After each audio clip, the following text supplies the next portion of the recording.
I'm Hello. going straight live. Welcome back, y'all. Apologies, technical difficulties. That's the things that happen when we're doing live. So, Sylvia, how you doing? I'm doing very well, Gaetanito. And you?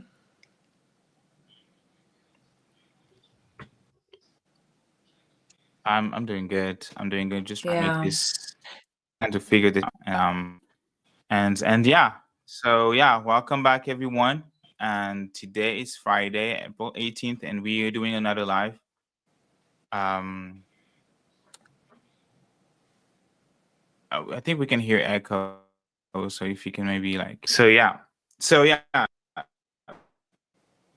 welcome back to another live. We're gonna discuss the Congo, the struggle for peace, understanding violence in the Congo. A lot of things have been happening lately, and we're gonna go over that. The visit of the special envoy Marcel Boulos in the Congo, and his recent speech on on the RDF and stuff and Rwanda. So we're gonna breaking it down. There's still echo I can hear. that's weird. Okay. Um, Perfect. So, what do you want to start with, Gaetan? Yeah. Oh yeah, your trip in New York. So tell us about the trip. It was amazing, honestly. It was great. I'm so happy I did it. So it was at the ECOSOC Youth Forum at the United Nations headquarters at New York City. It was an amazing experience. It was my first time at the UN. And it's very fun because I did Model United Nations a lot at uni, a little bit in high school. And for those who don't know, Model UN is when you stimulate the United Nations and what you do and everything. And I got invited to the event through another organization, NAFSA. For those who don't know, NAFSA is the National African Student Association. And I got in contact with them, started collaborating with them because I wanted them to join us on our March awareness march that happened this year, March 8th, for Women's International Day. And so we were in contact concerning that, working together. I got to learn more about NAFSA and what they do for African students all around the US. And they decided to kind of sign me up for that opportunity. I got accepted, I got a letter, and it was a 3-day conference to talk about the youth at the forefront. Thank you. It was to talk about youth, Okay. about innovation, about science, and how to use all of that for development, but also about the SDGs and how to really implement good long term solutions. Um, for me, one big thing that mattered was to talk about SDG number 5. SDG number 5 is gender equality. And that was very important because obviously I go there representing Congo. I go there with carrying on me everything that's happening back home. And it's a conflict that's targeting women a lot more.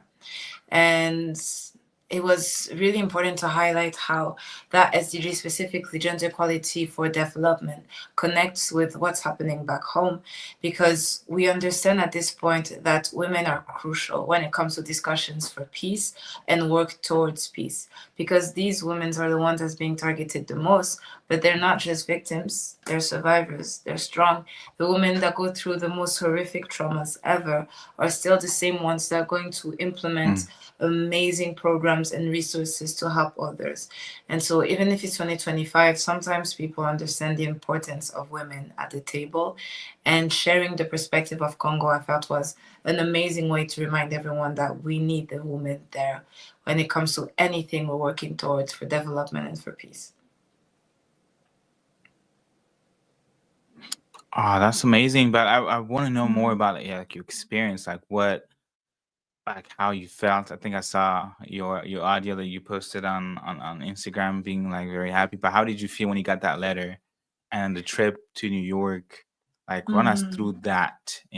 Being coming from the Congo and being from Goma and being yeah. the UN, right? And sitting like we've seen on TV and on social media, and you being there, how did you feel? Thank you for the question. Honestly, at the beginning, I didn't realize that it was a big thing until I had like the reactions from my people.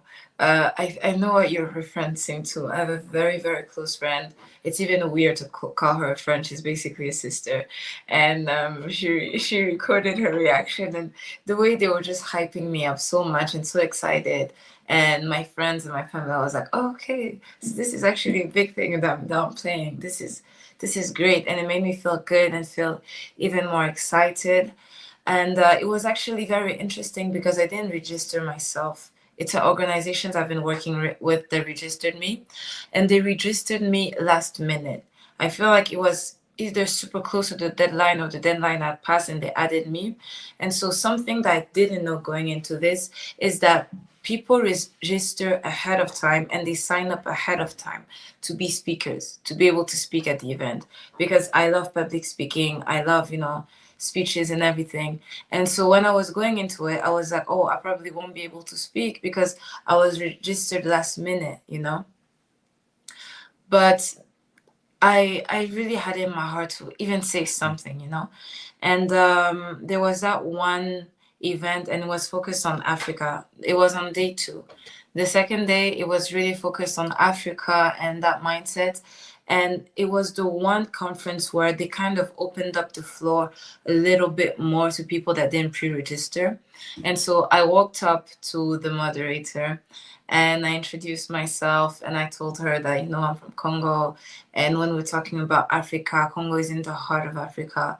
And so I really want to have some time to speak because I know that there must be other representatives from Congo, but it's also the youth. And I felt like it would have been interesting to share that perspective. During the event, I got so excited because there were so many Congolese people, and I didn't even know. Like, I remember at one point we had a representative from the Department of the Youth in Congo, Jessica, and they introduced her, but I didn't know that it was going to be a woman. And that was so powerful because my whole message was that we need women at the table. We need women to be there, and that one of the representatives that would for Congo was also a woman. It was amazing.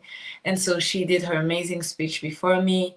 And then I was actually surprised when they called out my name because I didn't know whether or not I would get to speech. Like, I didn't even really have something prepared. I just had a few notes down in case I get to speak. And they called my name and I was like, oh, okay, so we're doing this.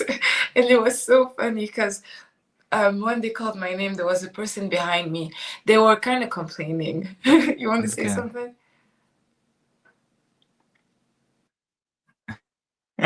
And I wanted to. I just said it was good. It was good that you came prepared just in case. What organization register you said? NASA, the National African Students Association. Nice, Yeah, nice, they're nice, really, nice. So as we kind of talking about the Congo, right, yeah. and being at the United Nations, as you know, as you had the opportunity to do to be in that space that essentially discuss uh that discuss Congolese issue, has been discussing Congolese issue and what to do in terms of like solutions. How did you feel about, well, I would say the way things has been unfolding in the Congo, like any specific like sentiment, like when you are at that place of power and then you see things that have been happening in the Congo, like how does it make you feel? It makes me feel like I hold a responsibility to make others hurt as much as we do when we see those news. Because what is Hmm. happening in Congo is not just about our population, it's not just about our people. It's individuals that are facing consequences of actions that they had no input in.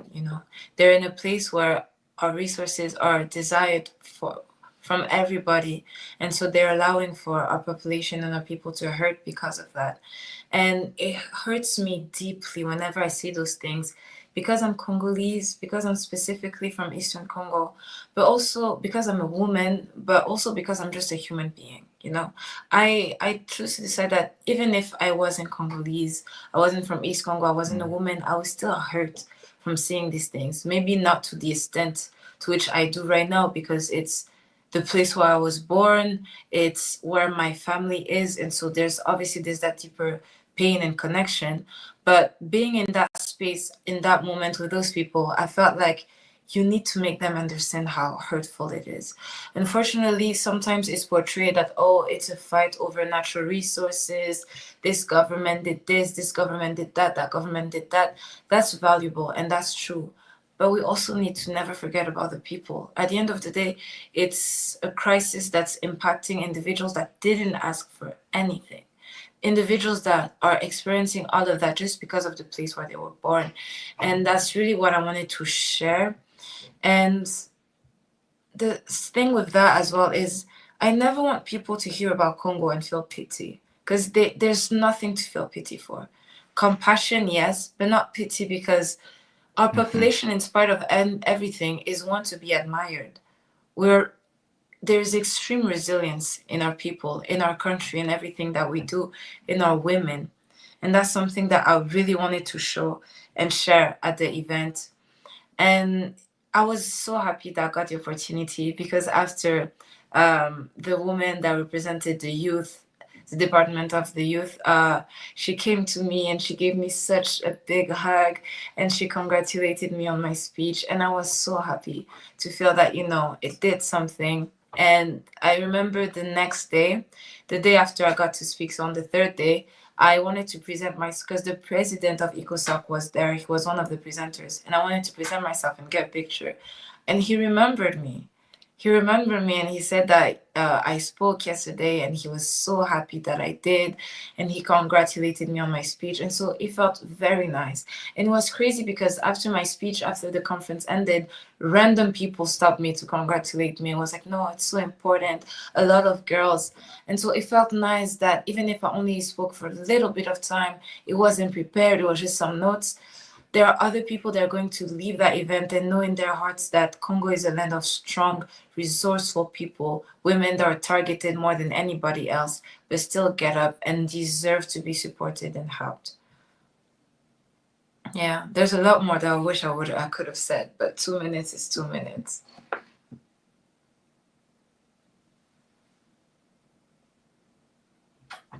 Yeah, I'm trying to play your video so that To the what? folks can see his speech, because I thought it was incredible. So let me see. Thank Hopefully you. the connection is with me.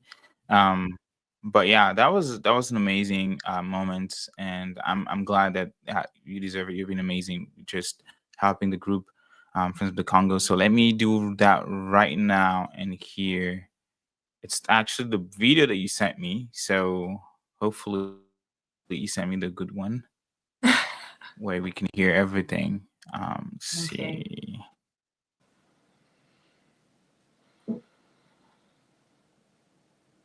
Okay, whenever.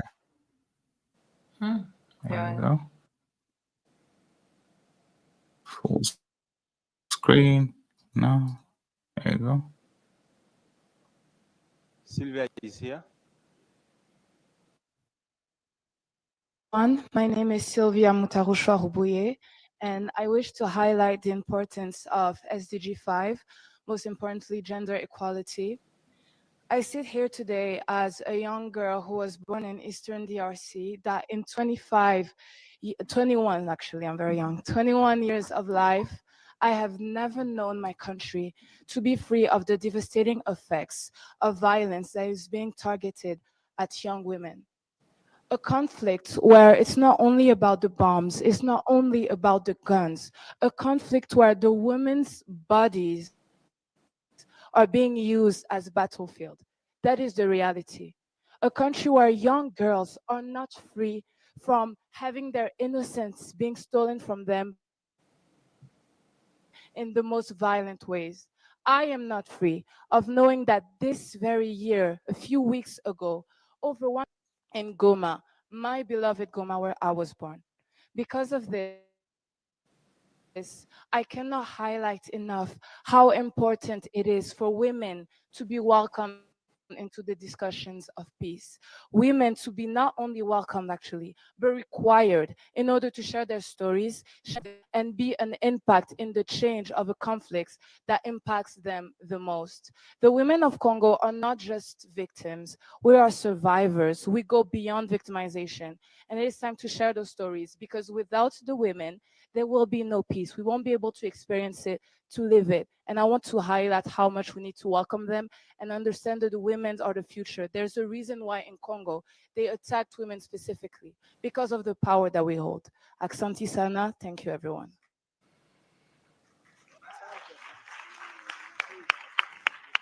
Very, very, very Thank you. powerful. I had I had goosebump the first time I heard it, and I had a goosebump again. I'm not sure what other folks said online. It was a really great speech, and you said that. Did you read from a script or like No, you were just speaking? no. You could see I had my That's notebook in amazing. front of me and I Because had a few notes just in case. Like, I literally wrote them during, like, in that hmm moment when I was there, just in case, and I wrote from them. yeah, yeah. Because the things that you mentioned and that's actually true. The prison of Goma, 165, believe women. Yeah, They were essentially uh, gang raped before being burned alive, and yeah. that happened. I think a couple days after the invasion of Goma happened, and I think we have Brother Maurice here. I'm gonna bring him up. Hello. Peace, peace, Hey, Brother peace. Peace, Maurice, how you Gaita and doing? Sylvia. Doing great. How about yourself? Good. Yeah, Excellent. good, good, How good. things been? We were discussing. Thanks for joining. Things have been good. Just again, just chaotic with dealing with the life, but nothing that I can't handle. But we were discussing Sylvia's speech at the UN. That was Oh, beautiful. That was yes, powerful. Did you yes. hear? Did you watch I the? didn't hear I didn't hear the speech. I didn't, but I saw Yeah, the post that she made and the comments that people were making about it. But I'll yeah, definitely be checking it out. Yeah, I was very happy. yeah. I'm gonna let Sylvia maybe speak on that. Yeah, go ahead. Yeah. Go ahead, Sylvia. Yeah. It was on the second day of the 3-day conference. It was a conference on the youth and sustainable development for growth. We talked about innovation, the use of science, and on the second day, that one conference that where I got to speak, it was on Africa specifically, and how Africa is to use the youth and to use SDGs in order to develop. And for my speech, I wanted to focus more on SDG 5, and that is gender equality because of Hmm. the conflict that I'm representing and the impact that it has on women. I was talking about with Gaetan on the fact that I had no idea I was going to speak because the organization that registered me after the deadline of the sign up for speakers. And so, since I was at the last minute and people before me had time to sign up, I didn't know whether or not I was going to speak. So I got into it thinking that at least it's my first time, it's going to be an experience. But when I arrived, I walked up to the moderator of the event and I introduced myself and I said that, I would love the opportunity to get to speak and let people know what's happening and the connection, the perspective of Congo, because we're here to talk about Africa and Congo is the heart of Africa. And so I wrote a few notes just in case, but like no speech or like nothing really pre-prepared. And I heard my name and I had a moment of shock. I was like, oh wow, I asked for this, but I didn't realize it was actually coming. Am I prepared? But I decided to, it's only 2 minutes anyways. You're only allowed to speak for 2 minutes. And I know all of this. It's not like I'm going in this to talk about engineering because I don't know anything about engineering. But Congo and gender equality, that's something I've known all my life. So I can talk about it. And yeah, I just decided to talk about the importance of women being included in the discussions for peace because it's 2025, but in Africa specifically, gender inequality is still an issue. But when you look at what's happening in Congo, when you look at a conflict that is targeting women a lot more, a conflict that's using the women's bodies as the battlefields, there's a reason why they're targeting them. There's a reason why these people choose to attack the women to the extent that they do, because of the strength that we have, because of what they represent. And so these women are going through all of this, all of these hardships, traumas, but they're still the ones that will create programs. They're still the ones that will get up and uh, make ways to help others like them, which shows that they go way beyond victimizations. They are strong, resourceful, resilient, and they have proven themselves for years to deserve a seat at the table. And so it was just to highlight that this discussions for peace and how to really include it, specifically in Congo, will not happen without the women being present at the table, because they're the ones most at risk. So yeah. You're Yeah, muted. brother Mama, Maurice, There you go. you were mute. Sorry. Go ahead. okay. Brother Maurice. No, I was just saying that what Sylvia just talked about is so key. She was with Mama Justine Yeah. of Synergie de Femmes Yeah. in March, and that was a main point message that she was bringing to to the UN. Actually, she was at the UN and traveled around the country that Mm-hmm. women's voices are needed, are to be included at every level of the process. We're talking about peace, conflict resolution, you name it. So she'd be proud of you to to see that you're carrying on that message, and Mm-hmm. of course, you're with the Pansy Foundation with Dr. Mukwege, Yeah. and he's all about centering women's voices. So I'm sure they're proud of you too for for standing up and being present. To in this case, in this instance, at this moment, in a lot of respects, be a voice for those who are in occupied territory right now Yeah. and not able to articulate issues the way that you have the liberty to do here right now. Absolutely. Thank you. Yeah. Thank you. I was so happy I got to do that. I was telling Gaetan that there Yeah. was a representative from the youth department that was also there, another woman to represent Congo. So I felt like that kind of added the message a bit more as well. Jessica, I remember her name. She was very sweet. She was so kind. She literally, like, I wanted to walk up to her and introduce myself, but I was a little shy because you're a very important person and I'm just a girl that came at the UN. But she opened up her arms and she was so welcoming. She gave me the longest hug and she congratulated me on my speech. And she was so kind. It was so great. It was very nice. It was so nice. And the next day when I got to present, like, I wanted to ask the president of ECOSOC for a picture. He was also so kind. He's Canadian and so he speaks English and French. So we spoke English and French and he congratulated me on the speech. And it meant a lot because he's someone that's attending so many conferences and so many people spoke. And the fact that he remembered that I also spoke, that I spoke about Congo, it meant the world. It's like, okay, so it got into the ears of people and they're going to remember that. And I didn't even need to remember that, oh, I'm Congolese. It's like, oh, you're the girl that talked about Congo. And I want people to have Congo in their mind, on their hearts. Hmm. And it felt really good. I felt very happy afterwards. Yeah, we have to bring the message everywhere, and that's part of the reason Yeah. why I jumped Yeah. on And right. then as we are discussing, oh, No, sorry, I Maurice, saying what are you that's saying? no, I saying that's part of the reason why I jumped on right quick. What Sylvia just said, we had Congo everywhere, bring the message everywhere. As you know, Gaitan, we're in the midst of a Basanja tour on the West Coast, speaking you from University of California, Davis, where we have members of the Basanja Coalition who are presenting here. And it's a part of Earth Month tour where we are touring with films and books, and we just recently released the film Basanja, which looks at the in indigenous leadership in the rainforest in the Congo and what they bring to the discussion around the climate emergency. So I was just jumping on to let you know that maybe I'm still trying to get Samuel. He's in with some students right now in a class where they're screening a film and having a discussion. So I don't know how long you're going to be on, but for people who want to, those we're in UC Riverside today, Yeah, in Riverside, maybe University of like California, Riverside. yeah, maybe an hour, but yeah.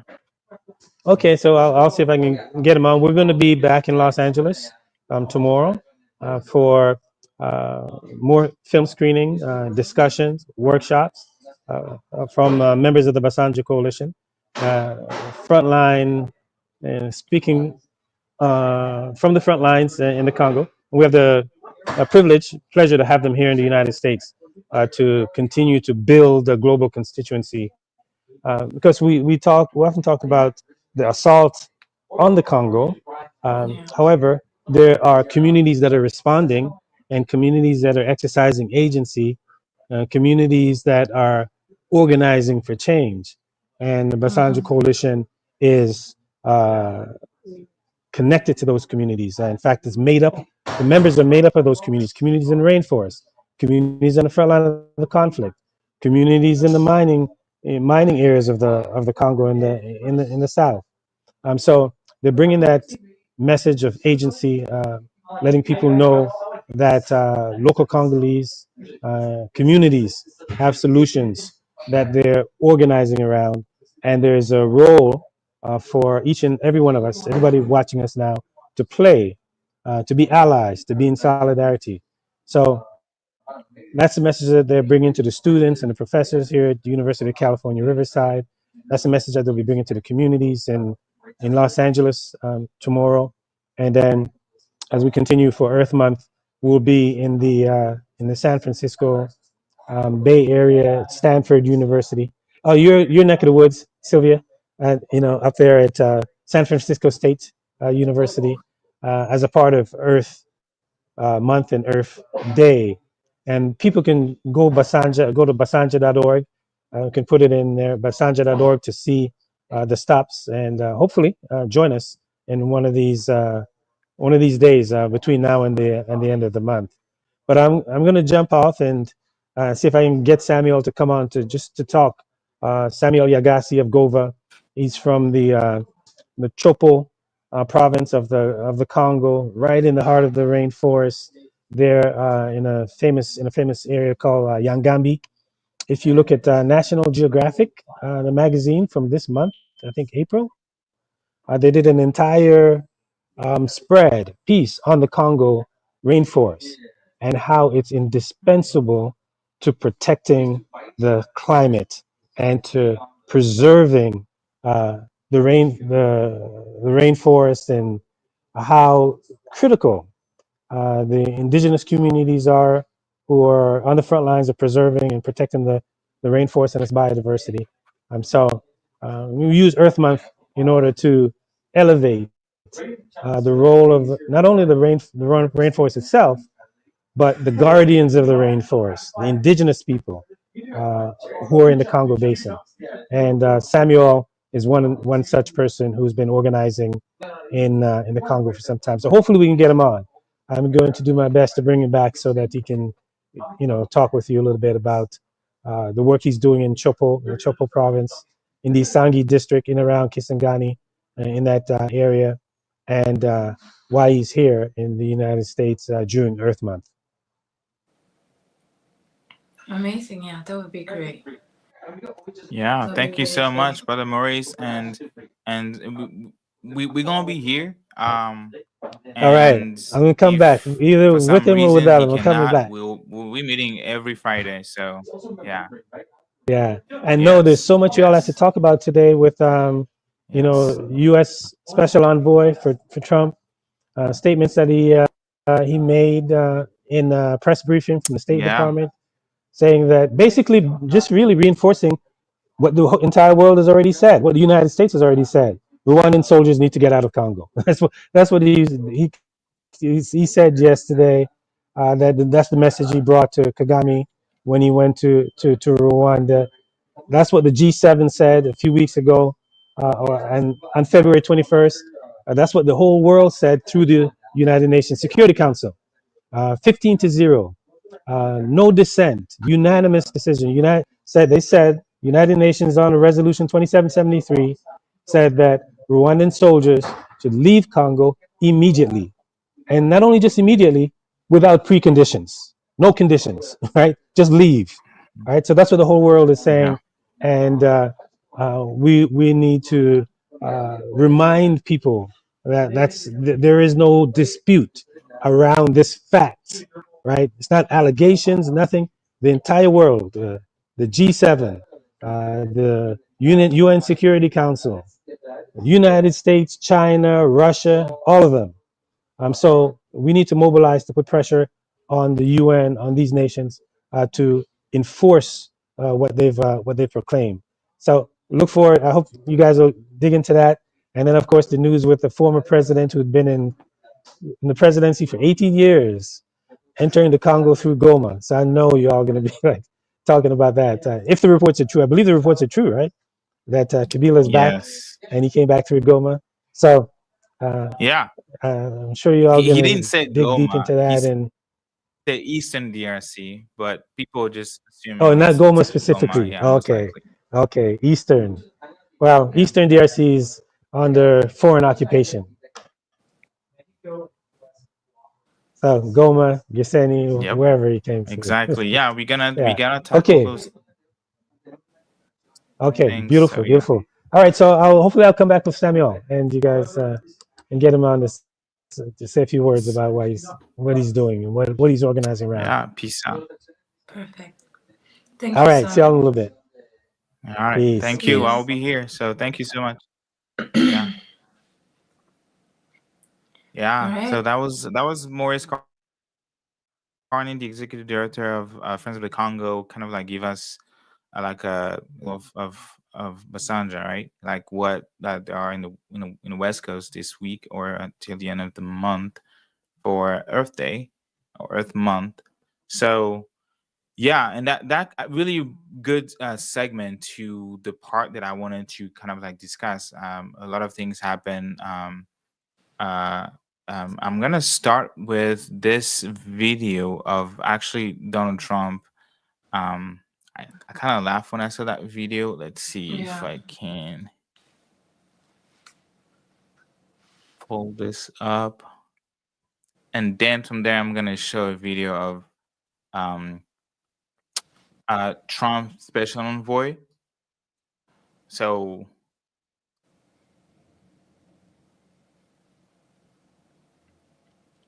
let's see. Same. All right.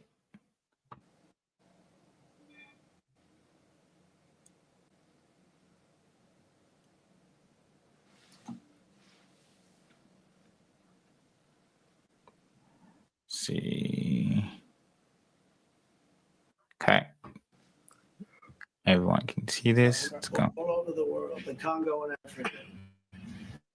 Many people all over the world, the Congo and Africa. Many people come from the Congo. I don't know what that is, but they came from the Congo. And all Play over one the more world, time. the Congo and Africa. Many people come from the Congo. I don't know what that is, but they came from the Congo. And all over the world, they came in, opened their. It breaks when he says, All "I right, don't that know was what." Donald Trump. He said that a lot For of those that people. couldn't hear, Excuse I feel like when you were you couldn't showing the hear? video, no, I could, but when you were showing the video, sometimes it was breaking off, and unfortunately, it was breaking off at the point when he said, "I don't know what that is." What is he referring to when he says, "I don't know what that is"? You Oh, don't know what Congo is? he's referring. Hold on. Why? Can you see? Why is it dark? Now we can't see anything.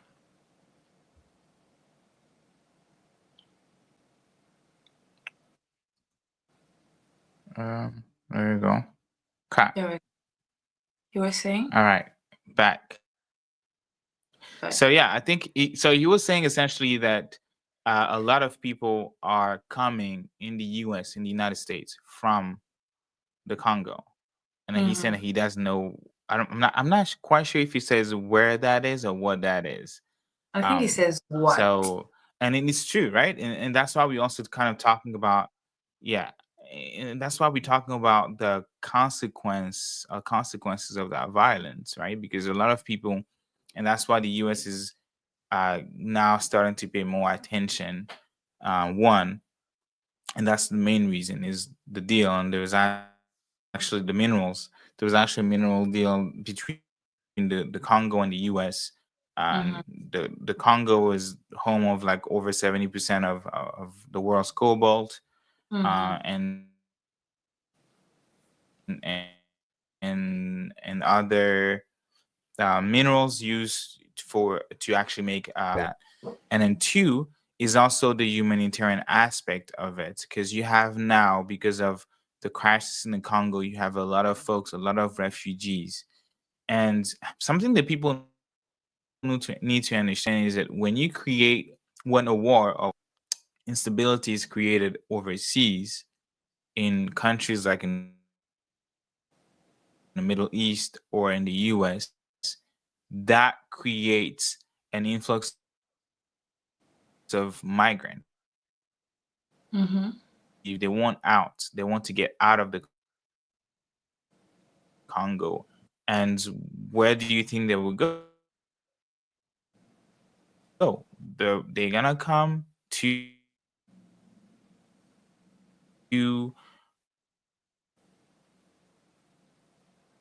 the US, right? They will Mm-hmm. come to the US. They will go to 2-3 years of so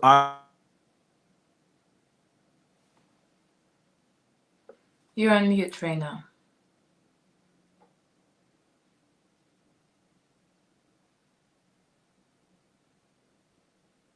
Okay. You were saying?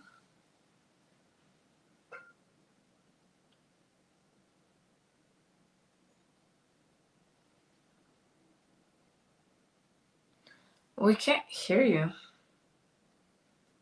for some reason. No, we cannot hear you.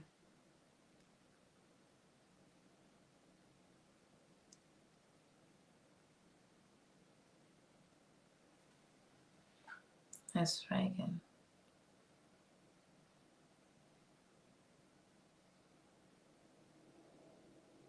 Okay. But what you were basically saying, just to add on to what my co-host was saying, um, when we have a conflict in a country, like the DRC, where this conflict has been happening for over 30 years, a lot of people are becoming refugees in the land that they've known their entire lives. A lot of people are becoming refugees in the land where they were born, where they grew up, where they went to school, they went to work, and now they're refugees. And so when you have this conflict where it's estimated that 48 women are raped every hour, so many women at risk of being raped, young girls, we have young kids that are not able to go to school, families being divided because of displacement, bombs being thrown. We had cases of bombs being thrown at schools, near schools. Obviously people will have no choice but to find ways to get out, to migrate and to move out of the chaos and out of the conflict. And so one of the places where they will try to go will be the United States, because it's a big power, it's a number one power. And so trying to understand what the president meant when he said he doesn't know what that is a bit conflict. But the co-host is back. We missed you. What happened? yes, can you hear me now? We can hear you perfectly now. I don't know what happened. Don't ask me. So yeah. To answer your question, yeah, he's that's Donald Trump. It's exactly what he's saying. He doesn't know what the Congo is, and you don't I even can't have to believe try that. to I'm so sorry. interpret I what he's can't saying believe or it. understanding. Like he says is what he said. Maybe he Right? meant something else. Are you sure? He can't know what the Wait, Congo what? is. I feel like he must have meant something I'm else. Like, 100% positive. 100% positive.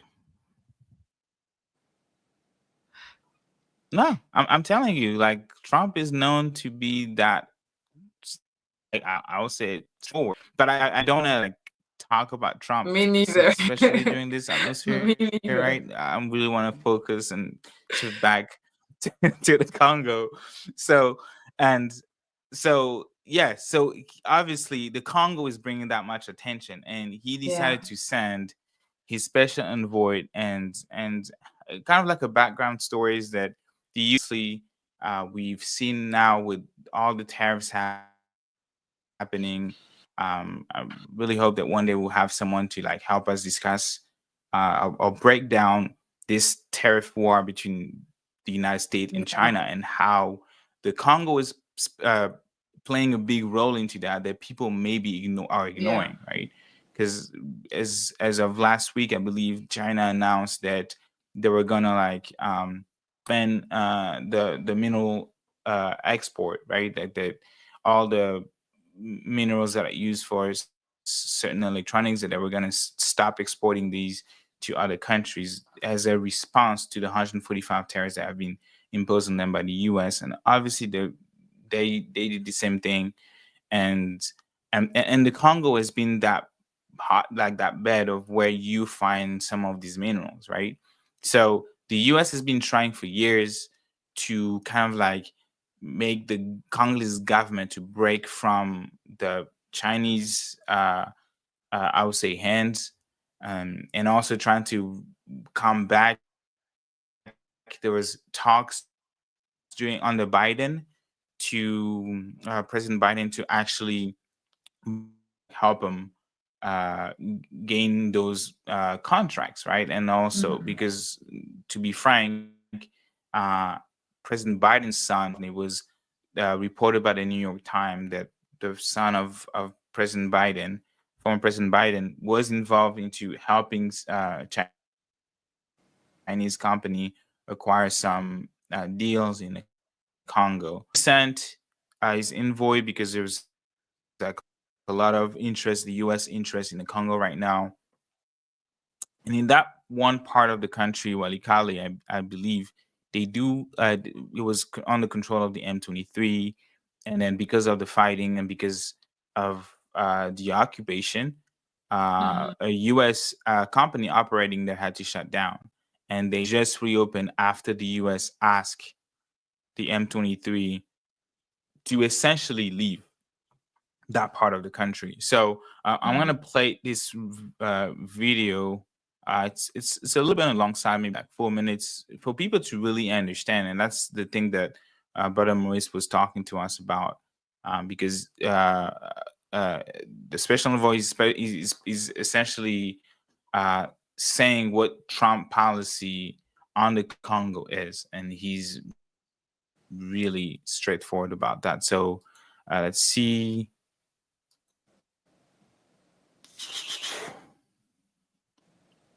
Okay.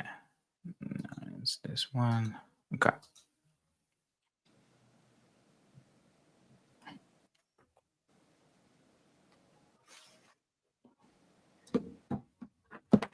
Oops.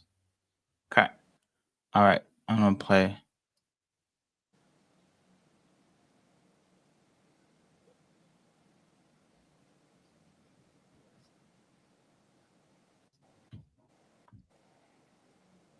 I don't think we can hear, or at least I can't.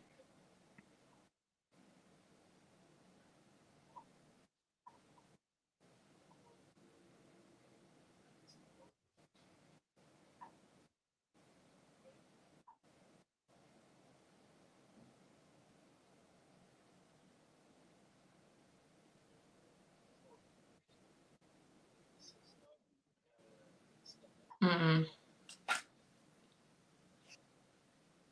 We can't hear.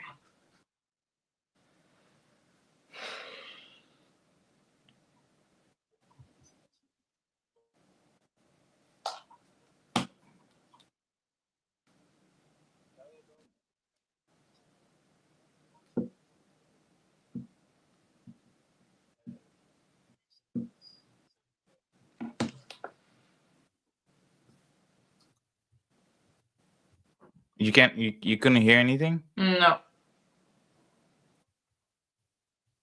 Oh no no.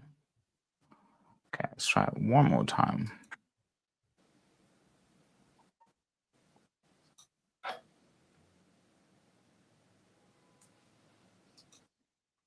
Okay.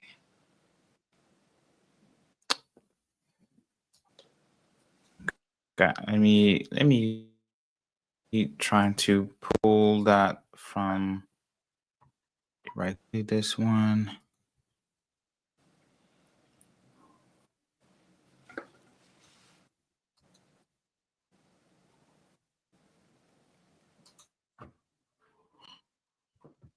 But essentially, yeah, it's trying to outline the United States policy, which is really in accordance to Resolution 2773, calling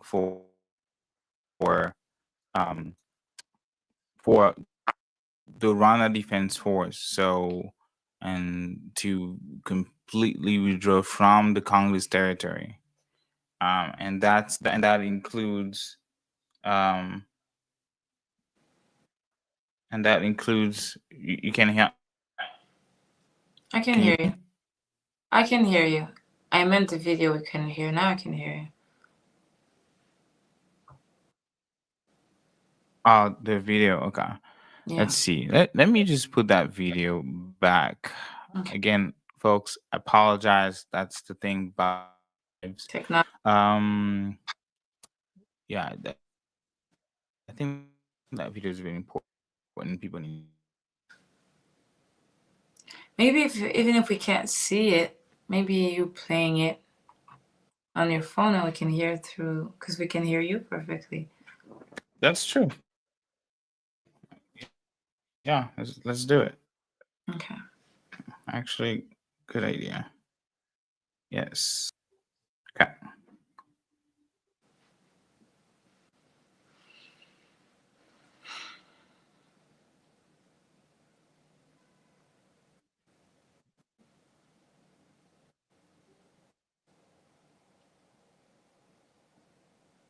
On here.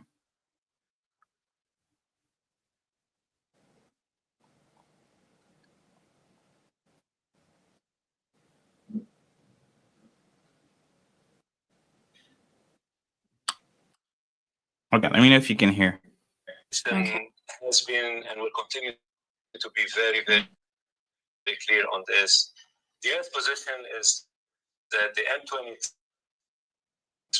must lay down their arms, and it's very clear. We've made it very clear, and we will continue pushing in that direction. Now, having said that, we all know that this can only be resolved peacefully. This is not. This cannot be won. This has to be resolved through dialogue and peacefully. And also report that I'm sure you've seen that we've recently seen some very good progress. There have been some gestures, I would say, in good faith and gestures of goodwill on the ground. As I indicated in my opening statement, the M23, through the assistance of the Rwandan government, of course, and by through probably some push from the Rwandans, were able to withdraw from Walikale back to the east, probably over 100 kilometers eastward towards Masisi, and probably beyond Masisi. This move allowed our U.S. company, Alphamine, to reopen, and we've seen that Alphamine had to shut down, unfortunately, the operations about a month ago when the M23 Walikali. But not just Walikali, we all know the plan was to continue all the way to Kisangani, and that would have been from a strategic point of view. But with regards to our U.S. interests, the Alphamine, which is a U.S. company, had to shut down. But this did not only affect the United States, this affected the entire world. It affected the global market for tin.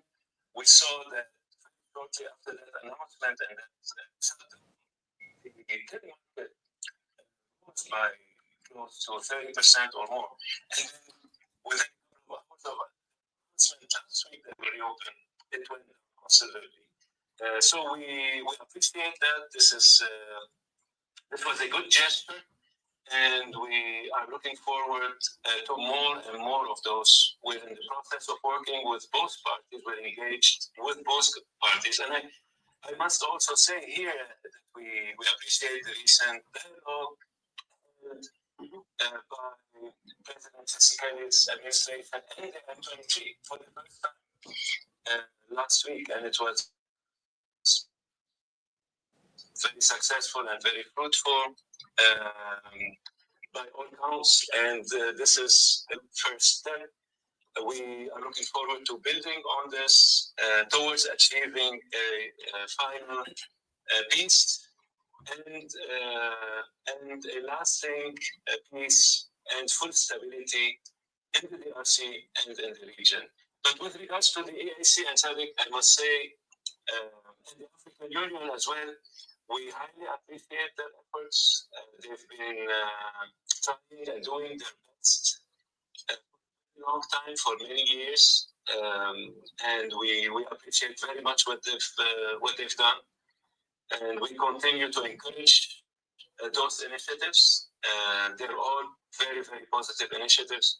We had the pleasure of meeting with President Ruto, who is the current head of EAC, and he's absolutely committed to seeing a peaceful end to this. But most importantly, a quick one. We just like President Trump expressed, and I said earlier in my opening statement, we do expect and hope and expect that this will end very quickly.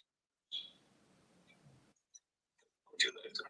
No, I think it's really important. With respect on the ground in Eastern DRC, what I'll say is we're currently putting together our own strategy to see what will be acceptable to both sides, to all sides, to the region.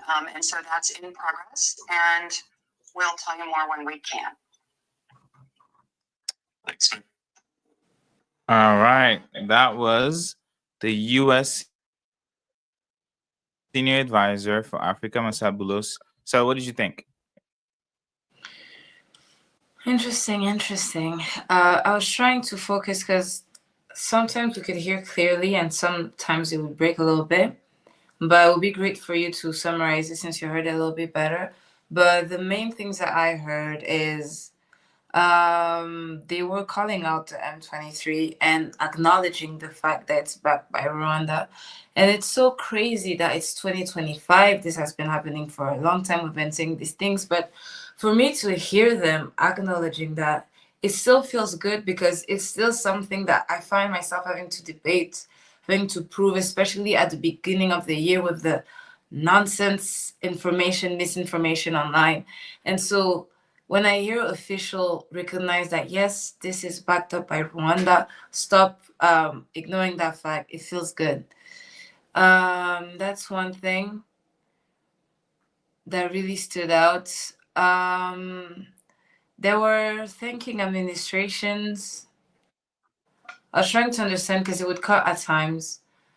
But from most of what I heard, most of what I could comprehend, it really seems like positive steps forward, acknowledging that. But what were their main points, their main arguments in that? They're just another statement. Essentially, just encouraging the not necessarily in that statement, because the U.S. has been putting a lot of pressure on not I can't be saying like a lot. I think he even said before, while I think it was answering the questions, I'm not sure if it was the same setting. He was saying that the U.S. has a lot of tools that can be used if needs to actually make sure that Rwanda really follows the instruction, quote unquote, because something that people need to understand, right? It's also like basic capitalism is that you can't really do business at all, right? In a context of a war, right? Like Mm-hmm. folks, investors obviously won't be able to come in, cause them almost like civilians, and sometimes in some places they will go there obviously with security, and that will like have a contractor, military contractor, to like actually come and do the security and stuff like that, like mercenaries. But that costs money, right? Like, so they would rather like making they would rather make sure that there is the condition um, for uh, uh, for investor to come in and do business, like without getting word or getting shot or something. So they've noticed that because of the war, because of the fight, that one company closed down in Walikale, right? Obviously, like when shooting everywhere, there's rockets anywhere, like you can't be digging, you can't be outside at Yeah. all. So I think the main step was trying to bring everyone at the table for them to discuss, and that's what has been happening. He did mention some of the process. For example, he mentioned the process with President Tshisekedi that met, and that was to me news because I don't think it was even advertised or uh, told by the Congolese government that they Mhm. were negotiating with the M20. They're not really open about it because the Congolese government's official stance or position is that M23 is a terrorist group because they are involved in human rights violation, grave human rights violation. We're talking about, and even if we go all the way back to 2012, right? We talk about mass rape either 2012 or recently. We talk about mass rape. We're talking about enrolling children as soldiers, and that's actually the reason why the U.S. cut the military fund to Rwanda officially under the Child Soldier Prevention Act, because the Rwanda government is supporting M23, who's recruiting Yeah, So absolutely. there is also the fact that they're committing like other human rights violation, and for just for that, the Congolese government officially called them terrorists and said they wouldn't really negotiate with them or sit down and discuss. But But then I've heard that being we said all know before. what happened. Tshisekedi first met with President. Hmm. I've heard before that Can you they say that were. one more time? I heard before that there were negotiations being made with M23. This is not the first time that I'm hearing of that. A few weeks before, Yes, but trying to yeah, work yes, together. and you're correct. I'm talking about the official version of the Congolese government. What the Okay. Congolese government is actually telling the people in the Congo, right?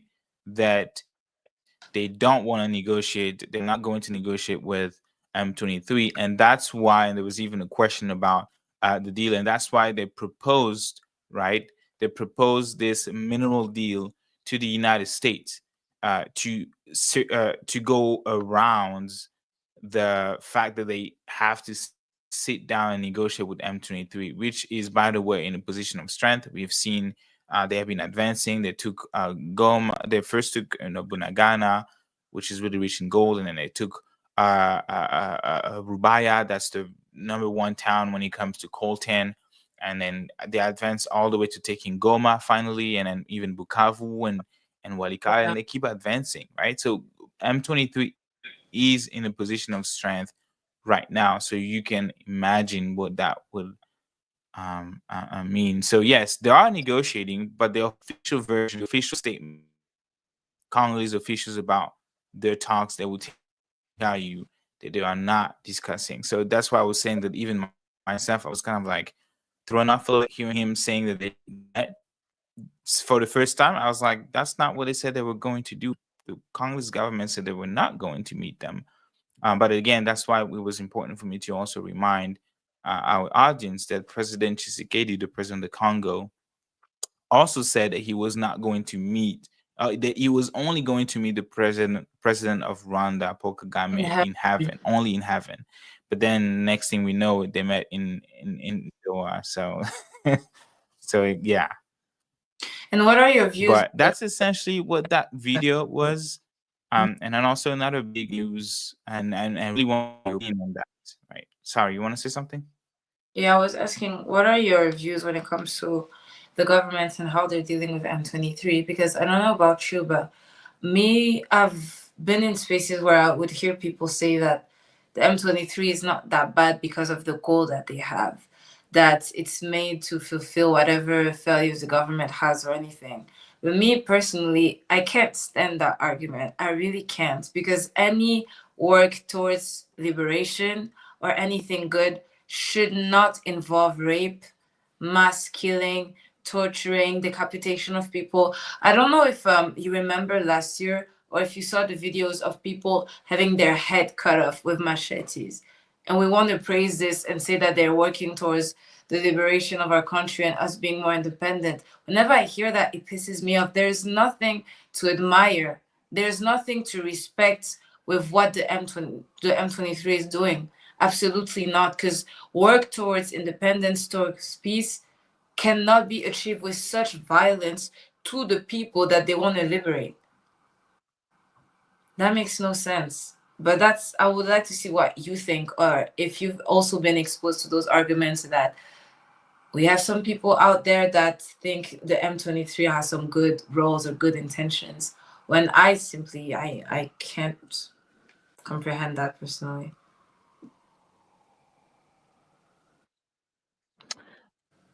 Um,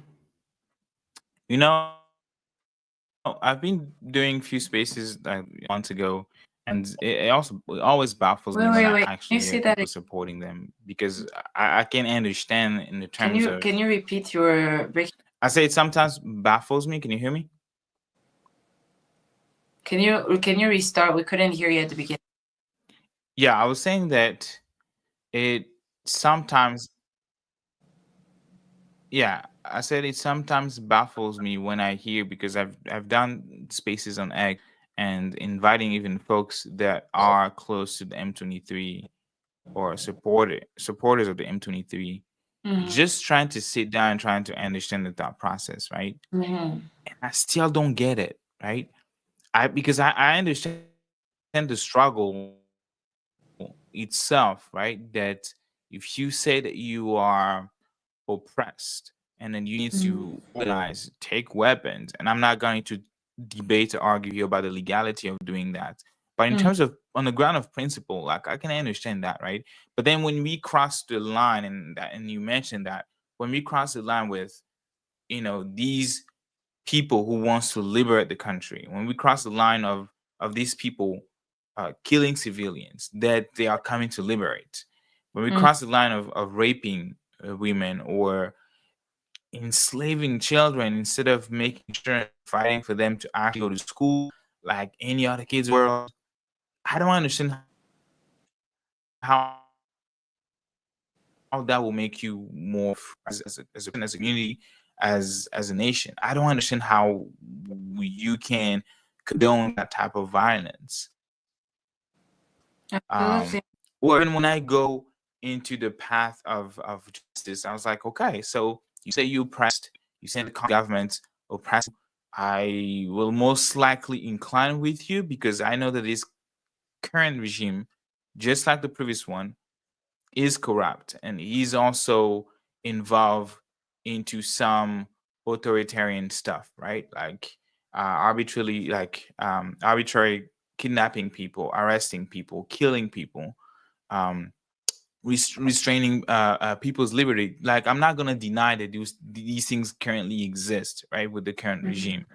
And so that's why I was saying that I will be more inclined to understand them in that ground of principle. But then when I bring up the justice components, because besides being part of Friends of the Congo, I'm also part of the Congolese Action Youth Platform, and we have been really campaigning for the recognition of what we call genocide for economic gain, genocide, Yeah. where some folks as seen as deemed necessary to slaughter people so that the entire population can move, so they can continue to pollute the environments, water, the air, without ever have the companies or the multinational companies that are coming from different countries to worry about, oh, what are we gonna do with this population? So they want them out so they can take land, so they can take resources. So we have been advocating for that. And one of the things that we advocate for within the recognition of genocide is the creation of international tribunal for the Congo, just like we have seen for Yugoslavia, just like we have seen in Rwanda most recently,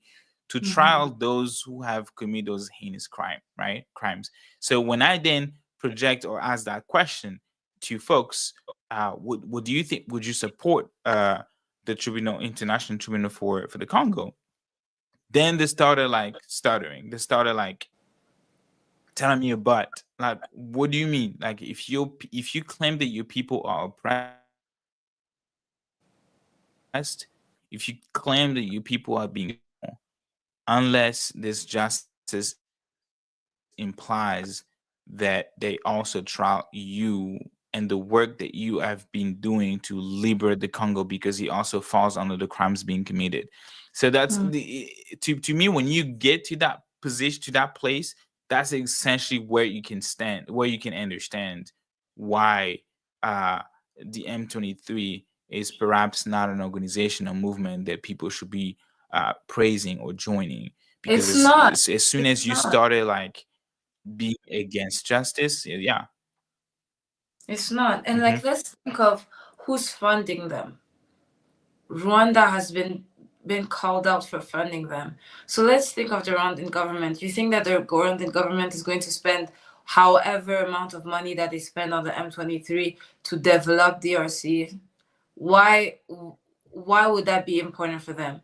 Why would they not be spending that amount of money in developing their own country? They're going to do that for the greater good of their neighbor DRC. Absolutely not.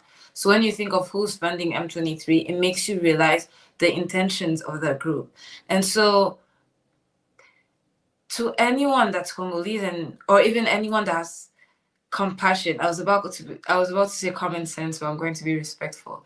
Anyone that has compassion towards the bloodshed of others and the pain of others and the suffering of others, you can't support M23. That it makes no sense. It makes absolutely no sense. There are other groups that are working towards the liberation of our country, that are working towards what's just, they're calling out the everything that's unfair without raping the women, killing the kids, kidnapping young kids.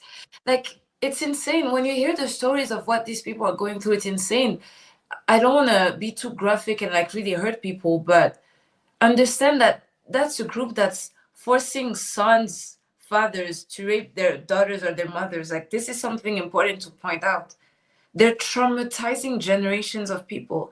That's something that they're doing. And that group, those individuals deserve no praise at all, no admiration. As together, we have to come and accept that it's a crime, and there's nothing good about it. There's nothing good about M23, and there's nothing good about what they're doing, because whatever arguments you can show, it's never going to be above the fact of all the tortures that they're providing to people. That's never going to be bigger than that argument. And so anything else than that is going to go under the fact that they're destroying the lives of thousands of individuals. I hate M23. Wasn't I so I had to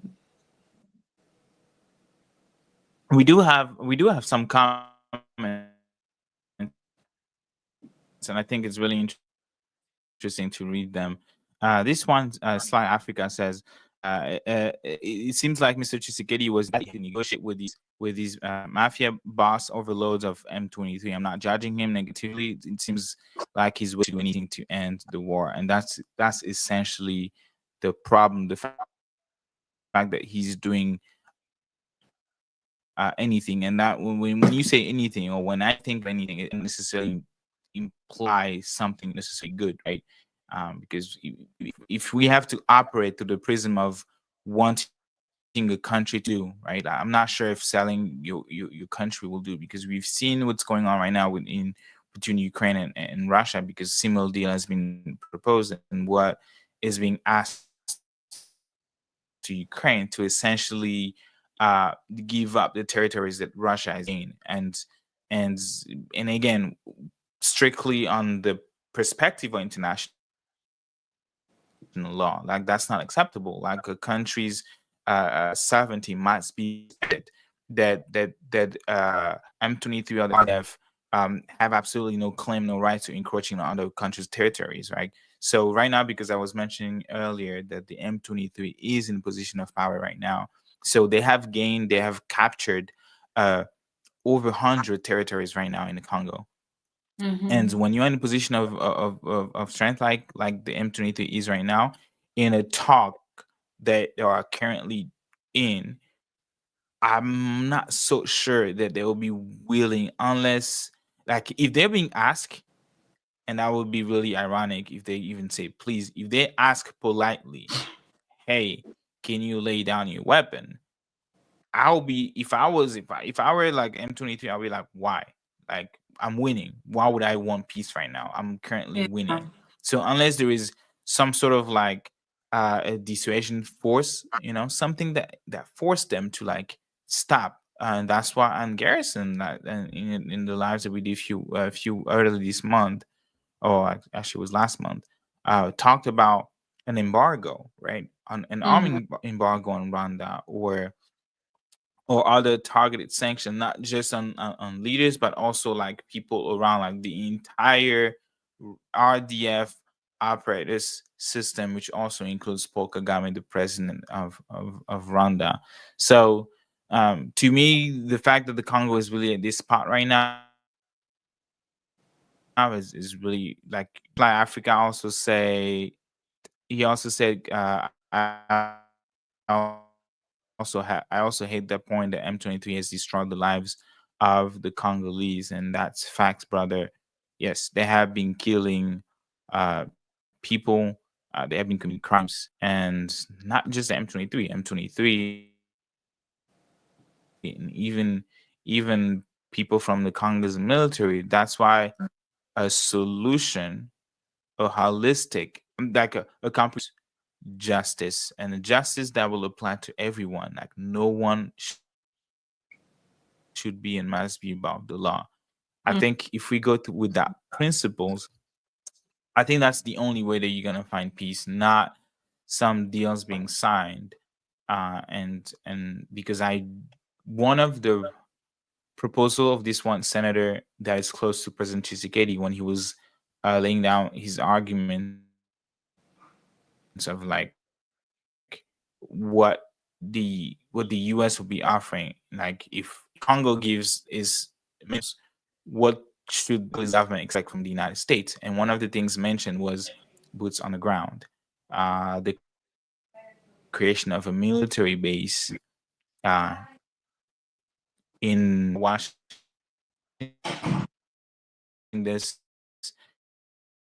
It's a big deal, right? Americans are not the type of people that just some endless and stupid war. There's a lot of talks right now even happening in Middle East, whether or not the US even should be involved.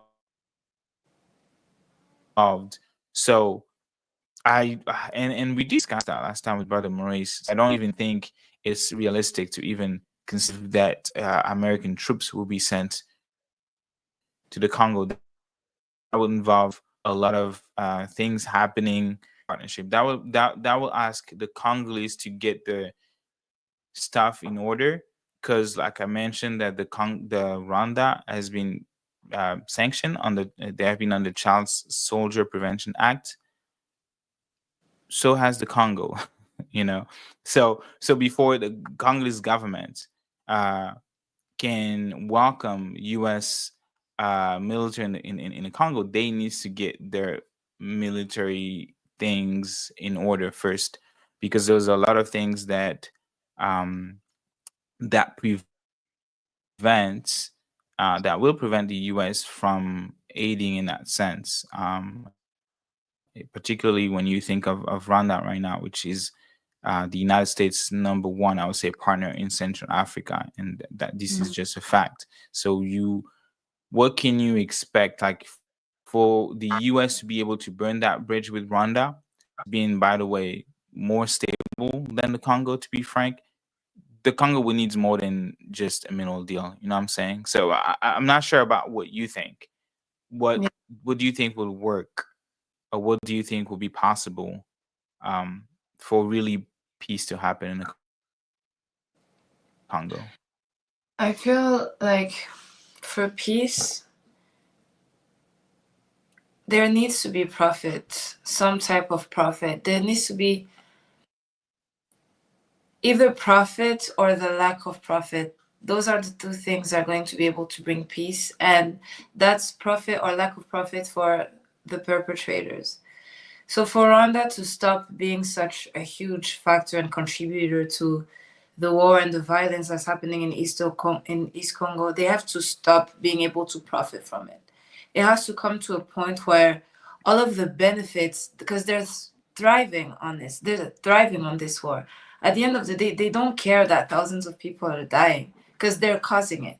They don't care that women are being raped to this extent, that young kids are going through the trauma that they're going through. They don't care about it because they're causing it. They're benefiting from it. So for peace to be there, it has to be that they cannot benefit from it and their profit is gone. And for the profit to not be there, it goes back to access to our resources. That's the one thing why they're at our throats to that extent that our people are being killed like insects like that. Like it's literally, when I think of the numbers and I think of the impact, it's insane. It's completely insane. And we have to understand that what we see is what they're showing us. But I strongly believe that there's a lot more chaos, there's a lot more violence, and there's a lot more loss that has happened than what we know. And so when it comes to peace, the reason why they're continuing it to that extent is because it allows them to have access to our resources so that they can benefit from it and share it with Western powers. Like a simple Google search proves that fact. If you look at the main exports of Rwanda years ago and the main exports now, it's very clear. It's really clear. And what has changed in between is the war that they're funding, that they're perpetrating. And so Rwanda has, our resources have to stop being delivered to the rest of the world through Rwanda. That's a big way to take them out of the equation. And I don't want to say that this war is only made possible because of Rwanda. It's not, but it's really our neighbor. And so the violence and the hurts going through, it's going through that country. I'm not saying that all of this is because of that government, but it's definitely going through that. And they're a big part of it. But unfortunately, today it's Rwanda, but tomorrow it could be another country. It could be another nation. I feel like for peace, we need our resources to come directly from us. We need that to stop that exploitation of our land, of our people, in the search of our resources. We can share those resources from us, and the way that Rwanda grew through sharing our resources, why can that not be our case? I really don't understand. That's something that I don't understand. Why is it that our resources can come directly from us, even if it is that we won't get exactly the amount that it's worth? Because obviously Rwanda grew so much and got so much better because they were able to share those resources. And so it's benefiting them. Why can't those benefit be ours since the resources are ours? Why is it that those can't be our main exports that allows the country to develop? And I love my country, and it's my dream to really see Congo grow, Congo be big, Congo be independent, because at the end of the day, the growth of Congo is going to be the growth of Africa. That's a fact. If Congo is good, if Congo is strong, it's going to benefit the rest of Africa. But at the same time, what always comes first for me is the people, is the population. And so when I look at, that deal, even if it means that we're not going to get as much as we should when it comes to the money and economy, our people are dying in crazy ways. And the number one thing would be making sure that that can stop. Like it's hurt. Like right now, Eastern Congo is hell. It's hell on earth for thousands of people. And even if we want Congo to be strong and economic, that's the goal. And that's always going to be the goal. But we have to understand that we must reach that goal with one of the main first steps being protecting our population. Because the future ministers, the future government leaders, the future presidents, maybe the little kids that are being traumatized right now in Congo. The ones that will come with the best business ideas, the best programs that will bring Congo to different heights. Maybe they're the ones that are being at risk of dying, torture, and all of the trauma they're experiencing. So we have protecting them means also protecting the future of our country. So that's pretty much how I see it. I want the economic growth and stability, but I don't want it as much as I want for our people to be free. Because even if Congo is the richest country in Africa, but the people are still bleeding and hurting the way that they are, is it really worth it? That's my perspective. Yeah, yeah. I think actually we made a point. People see the urgency there is for peace to happen, right? Like for the killing to stop, for people to stop dying or being killed, essentially. And Yeah. how do you do that? How do you stop the war? How do you create? How do you impose a ceasefire? How do you create a condition for um for even justice to happen, right? Like for justice to happen, you first need peace, right? Um, Yeah. or sometimes, yes, you need to create a condition for justice to happen, and I think for the peace to be sustainable, then justice is needed so that accountable parties that have been involved into those crimes that we mentioned earlier.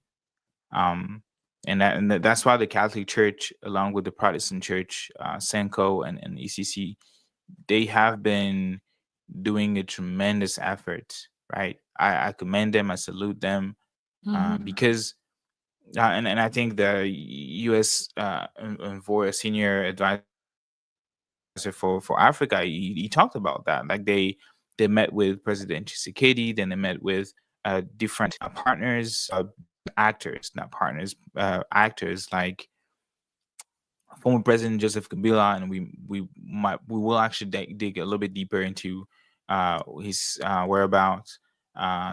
They met with the M23. They went to Goma, met with Nanga Kwane Nanga, who's the leader of the Congo's Congo River Alliance, AFC Alliance du Fleuve Congo, and they met with leaders like President of Rwanda, Paul Kagame. They met with President of Kenya, William Ruto. They met with President of Angola. They went to France, met with President Macron. They went US. They didn't meet with Trump, but they did meet with of US officials. They met with congressmen. They met with the U.S. Secretary, the United Nations Secretary General Antonio Guterres, because one thing that people need to understand is that the war in the Congo or the violence that we have seen for the past 30 years involves many actors, and like we always said that it's multidimensional, right? You have one, you have local actors, you have the Congolese elite, right? The Congolese government that Mm-hmm. is involved into that conflict. They have a part, they are playing a part in terms of how they are redistributing resources, how they are implementing or applying justice or equity, right? How they're making sure that all citizens receive peace, how all citizens are receiving protection under the constitutions, that people's constitutional rights are being respected. They have that role to play, and that's even before they engage in the military um, aspects while combating all these armed militias. You also have regional actors. You have people in the region, right? You have Mm-hmm. uh, Rwanda, as we have been saying for like years. Rwanda has been supporting, funding, and providing with military boots on the ground, providing with money, providing with weapons. M23, before M23 was CNDP, before CNDP it was RCD, before RCD it was AFDL. So then it's just a pattern of Rwanda being involved. You also have Uganda that also has supported armed groups in some extent, in the sense that they have, for example, when Bunagana, which is a bordering town in Congo, it's close to it's actually bordering Uganda, right? So you have Uganda that is involved, and the United Nations, the group of experts of the United Nations, they talk about that. They talk about the involvement of Uganda. I'm not sure. I don't remember if they did meet with the president, if the Catholic Church and Protestant Church folks, if they met with the president of Burundi. Maybe they did. You have the United Nations themselves, because they have a role to play in that violence, in quote unquote, the peace, right, that we all want to see in the Congo. We want Congo to strive, and become a peaceful country. And you also have multinational companies, right? The folks that are actually on the ground extracting minerals. So you also have to engage somehow, maybe through the UN, maybe through different countries like the US, maybe through France. You need to somehow engage with those multinational companies that are involved. And I think that process is as important, perhaps is more important than the mineral deals, because you can sign a mineral deals with the Congo's government all day, all you want, but if somehow we don't stop, you know, the supports of like where, and you mentioned that, where these militia groups get the weapon from, if we can cut that, right? If we can cut that stream, then that's it. If we can impose embargo, then that's it. But before we even get there, we need to have a genuine conversation. And some of these groups are Congolese, so you need to sit down and say, okay, why are you taking weapons? Why are you taking weapons against your own country? Like, why are you killing civilians? Genuine questions, right? So it's important to have countries continue to be countries and nations and establish relationships, and through diplomatic channels and sign deals. It's even more important to have the Congress government lead an initiative that requires those type of talks, right? And Dr. Mukwege, who was a 2018 Nobel Peace Prize, he talked about an international conference for peace, because he's literally saying international conference for peace. Like the whole world needs to sit down and discuss, because the entire world is somehow benefiting from our minerals, but how come they get silence when whatever they needs to make an iPhone, but they don't want to discuss the conditions in which those minerals are being extracted, you know? So I'm gonna pause there because we have Samuel Yagasi. Maybe for the few minutes that we have left, let me bring him up. Hello. So nice to meet you. Hello. Hello. Hey, P. Samuel. Hello. How are you? Doing good. Doing good. How about yourself? Yeah, I'm okay. We are here. We find ourselves in California. Amazing. Um, doing the passenger tour. Yeah. Great. That's so great. Do you want to introduce yourself quickly to our viewers? Let them know who you are and also why you're in California. My name is Samuel Yagase. I'm working for GOVA. This is a local NGO, and also I'm part of the passenger coalition in the Congo, in the Congo Basin. Passenger coalition is there, to work with the people, with the masses, with the indigenous people to um, protect the forest, the rivers, and the biodiversity using the local knowledge. Yeah, and I'm here. The reason why I'm here is, I'm part of the tour being done by the passenger coalition. The wider tour, because we really need to educate people, um, you know, to let people know that if we really need critical change at the grassroots level in terms of protecting the forests, the rivers, the biodiversities, we really, really need the involvement of indigenous people, of local people, mostly because they have critical knowledge. You know, um, people at the village, they know the forest, they know the rivers, they know the biodiversity, and we can't pretend, make differences, or we can't pretend to protect the forest without a real, without their real involvement. It's a very, very important.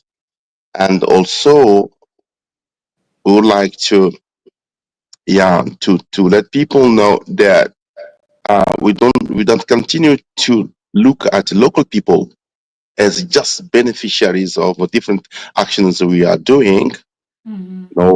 by NGOs, by the state, by international uh, organizations, but we need to look at them as real partners. You know, Yeah. yeah, it's a very, very big mistake if we just look at them as beneficiaries of our actions. No, they are not beneficiaries. Of course, they might be beneficiaries, but they are critical partners. And if we need change at the grassroots level, at the community level, we need to involve them. We need to look at them as partners. And thirdly, I think it's a very important. Um, you know, many organizations are trying to mobilize themselves to try to protect their Congo Basin rainforest. Yeah, it's important. Yeah. Working with the big NGOs, yeah, it may be useful, but what we feel, what we see at the local level, most of the funds, the mobilized fund, don't reach the communities. You know, Mm-hmm. people are working at their place using their names. In the reality is that the support given doesn't sorry don't the support given doesn't reach the local communities. And I think we as Passenger, we are trying to not only to denounce it, but trying to do things differently, working at the people at the grassroots level, working with the people at the grassroots level. It's a very, very important, because the people, they know a lot of things, they have information, they have critical knowledge, which can be used to save our humanity. So those are some information really would like to share with the audience Yeah. during our tour here in the US. Mm-hmm. And after that, maybe in 1 week or 10 days, we'll be obliged to move to Europe, starting by UK, and then some few European countries of the Schengen space. That's amazing. That's amazing. Thank you so much for highlighting your work with the local people, the local leaders, and people on the ground. Because with the Basendra Coalition, you guys are showing that these are people that you're working with. So these people have power, but certain power, certain influence has been taken away from them. Because of this work with the Basendra Coalition, you're recognizing that their inputs and their participation is valuable and it's important. What are some of the things that the Passandra Coalition has been doing, has implemented, some of the things that you guys were able to build, to change, that you can share with us? Yeah, as I said, we are working at the grassroots level, um, in the southern part of the country. I Mm-hmm. mean, the Katanga province, or Katanga province, and then Lualaba province, where Kolwezi is. We are working with women there at the grassroots, trying to build their leadership, and and promote self-sufficiency at that level. And we Yeah. are yes, and we are working with local miners, artisanal miners in Lualaba province. I think you know this is a critical province in the Congo now, especially because of the cobalt, and most of mines are in hands of big corporations from Western powers and from China and so on. But um, people at the grassroots level, through um, Artisanal Miners Association, we are working with more than, if I don't know if you can imagine, um, like 30,000 people, Wow. yeah, working in the mines. So we are together with them to see how they can, what can I say, defend themselves, defend their rights, and to get the benefit of their work. Because what is going on in terms of the governance, um, yeah, they are most of the time they are being cheated. They don't get the real profit of their work. Yeah. So we are helping them to organize themselves and get the best benefits they can get from their work, and to yeah, and to be ready to defend themselves in terms of defending their rights. Also, yeah, to be organized, more organized, and become the master of their lands, because this is a very, very big issue in the Congo right Yeah. now. And at the eastern part, despite the fact that there is war now, or the Goma is occupied by rebels of M23, we have a program with women, the women who left their places, their villages, to come to the refugee camps. So instead of just giving them food or medicines, looking at them as animals in the zoo. Yeah. Yeah, they're not animals in the zoo. So we apart from giving food and so on, we are trying to think with them and help them to start something new in a program we call agro liberation. So instead of relying on somebody else's food, they are trying to produce their own food. That's in Goma, and we have a program with the youth, um, with the Yule Africa, trying. Critical change from the Congo will come from Congolese.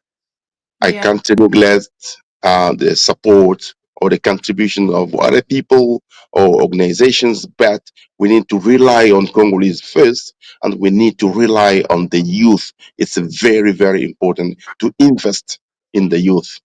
And I would like to thank Friend of the Congo for the good work they are doing by accompanying the coalition, the passenger coalition, um, in terms of working with the youth, investing in the youth, to help them to think of the Congo, the future of the Congo, to think of uh, let's say peace, peace education, civic education, environmental educations. So those are topics. We are very important topics we are doing in the eastern part of the Congo, especially in the Goma. But also in Isangi, that's the Isangi Kisangani, that's the forest. We have a program, education environmental program for people to protect the forest, the rivers, and the biodiversity. So yeah, yeah, and apart from that, we have a program building or repairing bridges because you know we have we are in a country where there is almost no road, and it's some very big issue, especially for peasants, for people, local people, to evacuate their crops to send crops to the market. There is no road, so we are working on repairing roads, and the most important task is to repair bridges. So we are working on that issue. We have our community radio. The program is determined by the community. The staff is chosen by the community um, to raise their voice, which is a very, very, not only to educate, but it's also a powerful tool to raise the voice of the voiceless. Yeah, Yeah, yeah, and allow me to stress the importance of the community radio. It's a very, very important. Yeah, we can reach like a little bit more than 1 million of people by sending messages and giving the point of view of the mom from the grassroots to the youth, the elders, the traditional leaders, and so on. And we are using that tool, to show the importance of the traditional knowledge to protect the forest. It's very, very important. The importance of working directly at the grassroots level, um, we are sure to get critical change. absolutely. That's very strong. Thank you for that. Also, I wanted to know how are ways that the people watching right now hearing all of the wonderful things that the Cassandra Coalition is doing, because everything that you've mentioned is extremely admirable for one, but also extremely needed in Congo. Those advances, those words, those projects, those are things that we need as a country to work on and to develop, and that is really going to benefit everyone. If the local people become independent, overall, that's making the economy of our country more independent. You know, it's benefiting everything, supporting the local people, indigenous individuals, making them more powerful and more independent. That's extremely needed in the independence of Congo as a whole. But the things that you guys are doing are so important. And I believe it's extremely needed for everyone to, number one, be aware of that, to know the Passandra Coalition, everything that they're doing. But how are ways that people can support you in those endeavors? Fundraiser links? What is it that anyone watching right now should do in order to support the Passandra Coalition? Yeah, thank you for your beautiful questions. Very, very important question. I think um, uh, I would like to ask to the audience to be like our ambassadors of the passenger coalition. Ambassadors in terms of telling or sharing with relatives, with friends, the importance of supporting directly people at the grassroots level. Yeah. In Kinshasa, I attended a big meeting with um, delegate from government agencies and big and international NGOs. I told people, frankly, I told them, give 1 million to local organizations and give 20 million or 30 or 50 million to big organization you'll see the difference. Yeah. The 1 million of local people will produce more impact when the 20, the 30, the 50 million of big organization, you will see almost nothing. Yeah. So it's very important that we are really we are encouraging the supporters, the organizations, and the people who need to have critical impact to work directly with local organizations or organizations like Friend of the Congo, because Friend of the Congo is not imposing, it's supporting the work at the grassroots level and directly at the community level. So that way would be that's the best. That's the best. I'm not afraid of saying that the system, the aid, the international aid system has failed. It has failed. It has failed. It hasn't produced um, the the impact we are waiting for. Yeah. So let us work directly with the people. Yeah. Uh, yeah, Absolutely. and you can go to basanj.org and see the way how you can support. Yeah. Absolutely. Thank you. Thank you so much for sharing that. It's very powerful. And yes, it's time to understand that for real change to happen, for real progress to be made, we need to go locally. We need to go directly. Let's talk to the people that have been living in those areas for years. Let's talk to the people that know firsthand everything that's happening, that know what the population is needing, how to support them, and how to help them. It's really amazing. And where exactly will you guys go in California? I heard you're going to go to UC Davis. That's one.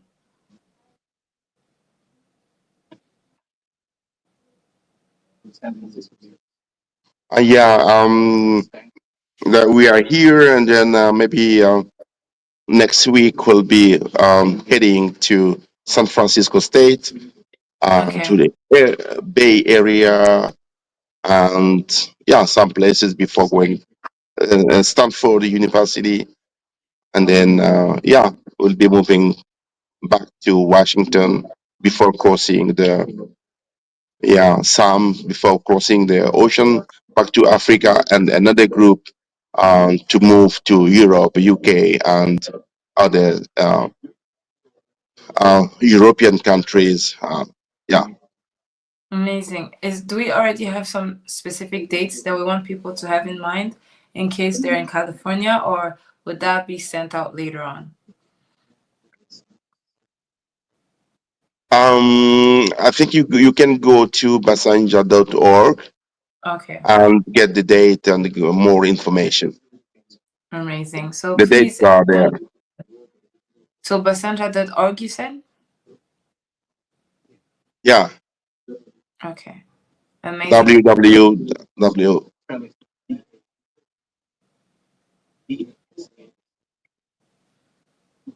Oh, the Basanja, Basandga, Basanja. Yeah. Okay, perfect. Amazing. So for everyone, please look out the Passandra Coalition online. You can see it written right here under Samuel's name. If anyone is in California, around the area, there will be events. It will be open for people to join, I believe, to just be present there. Yeah, it's open. It's open to the public. Yeah. Amazing. So please, we have events that are going to be open to the public. If you're in the Bay Area, if you're in California, it's not something you want to miss. You just explained to us the amazing work that the Basandra Coalition does. So the Basandra Coalition is a great way to support Congo, to support the growth of Congo, the development of Congo. An amazing way also to learn more physically, to actually meet the people that are doing the amazing work, because we have representative of the Basandra Coalition that will be there.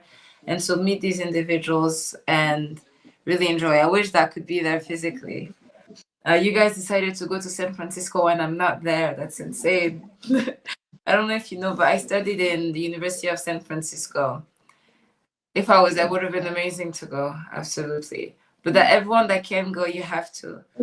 You have to go. And you guys will be in DC before you leave America, right? Are you going to do anything in DC, or is it just a little break from the tour?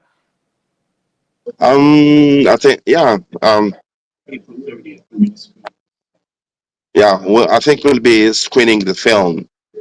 Amazing. Yeah, April 30th in DC. Yeah. Okay, so please, everyone that's not in California, that's in DC, but that wish to be a part of it, they will be in DC April 30th to screen the movie, right?